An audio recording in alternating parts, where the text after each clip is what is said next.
Have you ever wondered what Buddhism truly teaches us? Did you know that any one of us can attain peace and enlightenment, just like the Buddha? Buddhism isn't just a religion. It's a profound journey from ignorance to enlightenment, from suffering to inner peace. Today, we're exploring 10 fascinating facts about Buddhism, insights that could forever change your view on life. By the end of this video, you'll gain a unique gift, a lesson that you can apply to your daily life. So don't miss it. 10 basic facts about Buddhism. See how much you know. Suggested to save. 1. What is a Buddha? The word Buddha is transliterated from Sanskrit. The character for Buddha in Chinese should have a similar pronunciation to the Sanskrit because Siddhartha Gautama became enlightened through cultivation. By adding a radical to the character for Buddha, it was specially created to represent the heart of the Buddha, also reflecting the wisdom of ancient great beings.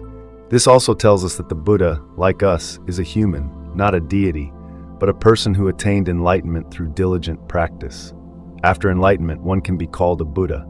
This means that as long as we earnestly practice according to the Buddha's teachings, we can also become Buddhas.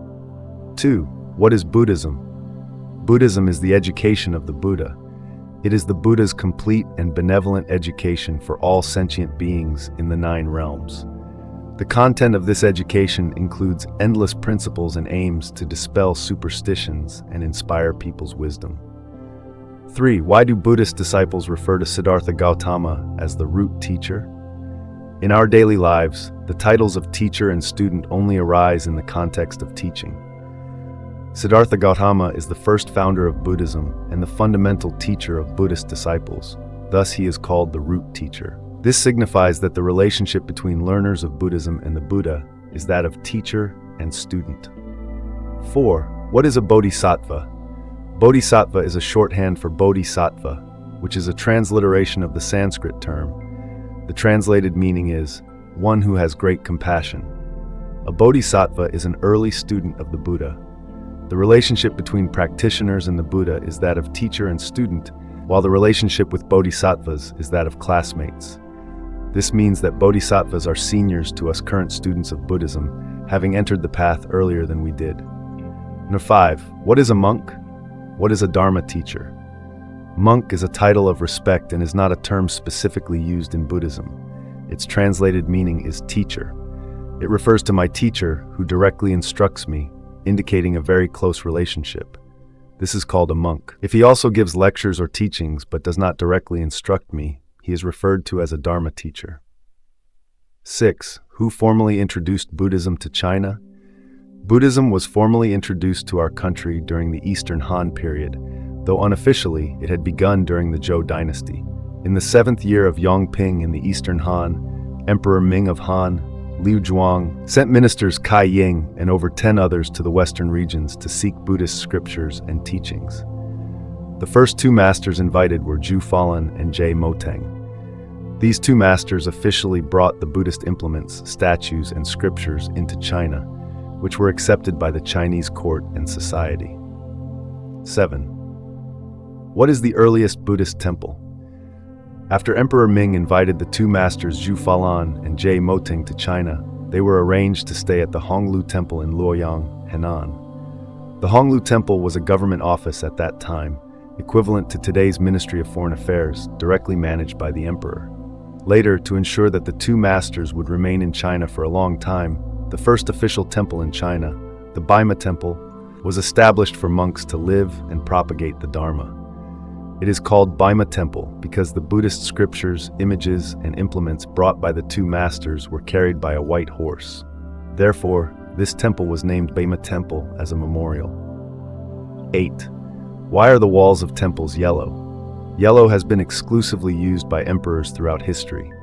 Other institutions and civilian buildings are not allowed to use yellow. Because Buddhism was first introduced by the Han Dynasty emperor from India, the emperor regarded the Buddha as a teacher, and to show respect for the teacher, Buddhist temples were built according to the specifications of the imperial palace, thus allowed to use yellow. This practice has continued through subsequent dynasties. 9. Are all Buddhist scriptures spoken by the Buddha? Buddhist scriptures include the Tripitaka, 3 baskets of sutras, Vinaya, and Abhidharma, which consist of sayings by the Buddha as well as statements by his students. However, there is a common principle. As long as the meaning expressed is the same as that of the Buddha's teachings, it is considered sutra within Buddhism. For example, the Platform Sutra is a work by Master Huineng from the Tang Dynasty in China. Conversely, if what is said does not reflect the truth or the meaning of the Buddha's teachings, it cannot be called Buddhist scripture. 10. Why do Buddhist disciples address each other as senior brother? Buddhist disciples refer to one another as senior brother without the terms junior brother or senior sister. There are 3 reasons. First, it represents gender equality. Everyone possesses Buddha nature, which is equal. Second, it indicates that the path of cultivation and liberation is what a true man does, demonstrating respect for one another and admiration for each other's courage and spirit. Third, calling someone senior brother signifies humility and an attitude of being beneath others, representing the state of realization of Buddhist disciples. Additionally, the term senior brother can only be used for lay people. For monastics, one should refer to them as master. Thank you for watching. Welcome to Buddhism, and subscribe to follow, share to spread wisdom, peace and growth of wisdom. Amitabha Buddha. Meaningful takeaways. Buddhism doesn't teach us to become someone else. It simply guides us to find our true self within. The path to enlightenment isn't for gods or saints. It's a journey for all of us, open to anyone ready to find release from suffering.